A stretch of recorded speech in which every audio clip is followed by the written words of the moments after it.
Ya, itu dia saudara, tadi PJ Gubernur Jakarta sudah melepaskan jabatannya dan saat ini Jakarta memiliki gubernur dan juga wakil gubernur baru. Dan selanjutnya saudara, kita lagi di program Sapa Indonesia. Ini masih soal ada kelas ambruk di Malang, Jawa Timur, tepatnya di mana atap ruang kelas di SMP Islam Al-Amin, Kota Malang, Jawa Timur ambruk setelah diguyur hujan deras. Tidak ada korban dalam peristiwa ini karena terjadi sebelum kegiatan belajar mengajar dimulai di sekolah. Kamis pagi sejumlah guru dan pekerja membersihkan kayu sisa reruntuhan atap yang ambruk. Sebelumnya hujan deras mengguyur kawasan Kota Malang, Jawa Timur. Jadi menurut kepala sekolah, atap yang ambruk ini merupakan bangunan yang tergolong baru dibandingkan bangunan kelas yang lain.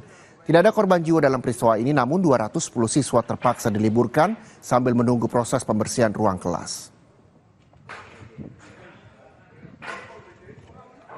Kami dikabari oleh penjaga sekolah, gedung ruang lab, ruang komputer roboh, dan beruntungnya belum ada kegiatan belajar mengajar sehingga tidak ada korban sama sekali.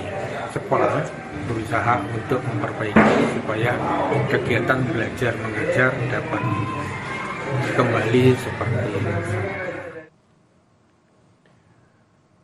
Yang juga jadi sorotan, saudara, puluhan rumah dari 2 desa di Kabupaten Indramayu, Jawa Barat rusak akibat diterjang puting beliung Selasa malam lalu.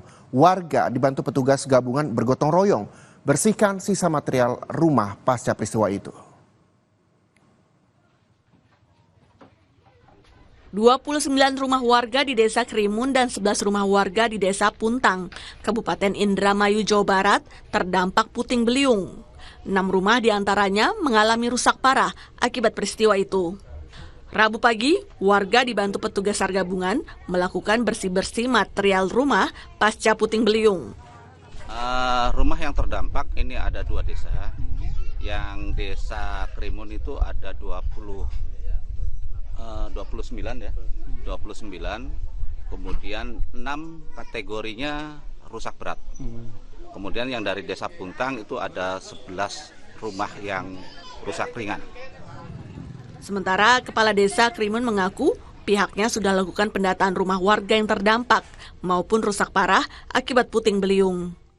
Kita akan mengajukan ke BPBD, ke Batnas, dan juga barangkali ke Dinsos. Alhamdulillah, jadi datanya udah masuk. Semuanya kurang lebih ada 32. Untuk antisipasi terjadinya puting beliung kembali, bagi warga yang rumahnya mengalami kerusakan parah akan dievakuasi ke rumah kerabatnya. Petugas juga mengimbau agar warga yang rumahnya terdampak untuk memadamkan listrik sementara waktu. Fadlianto Sugiono, Kompas TV, Indramayu, Jawa Barat.